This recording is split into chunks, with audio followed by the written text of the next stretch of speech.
Back to Vishakha YouTube channel. इथे आज मी तुम्हाला दाखवत आहे पनीर भुर्जी। इथे मी 100 ग्रॅम पनीर किसून घेतला आहे। फोडणीसाठी मोहरी, हळद, थोडासा काळा मसाला, लाल मिरची, 2 कापून कांदे घेतले आहे, लसूण घेतले आहे 4-5 पाकळ्या, कोथिंबीर चिरून घेतली आहे, कढीपत्ता, मीठ आणि आपला चिकन मसाला घ्यायचा आहे। तर इथे आपली कढाई गरम झाली आहे, त्यात मी आता 3 चमचे तेल टाकते।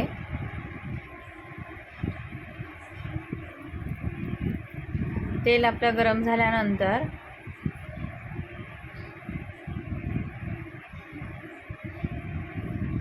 त्यात आपण आता फोडणी देऊया मोहरीची, कढीपत्ता, लसूण बारीक कापून घेतला आहे,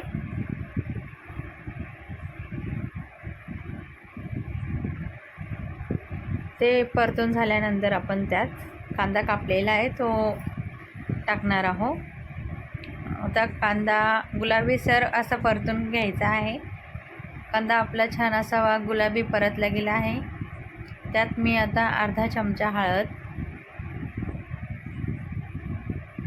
टाकून परत आपण परतून घेणार आहोत। 1 चमचा चिकन मसाला, अर्धा चमचा लाल मिरची पावडर आणि अर्धा चमचा काळा मसाला, आपला जो घरी पण होता आपण तो गरम मसाला, ते परतून घेतल्यानंतर आपण किसून घेतलेलं पनीर ते टाकून दिलं आहे आणि छान असं मिक्स करून घ्यायचं आहे आणि थोडंसं त्यात पाणी ॲड करायचं आहे।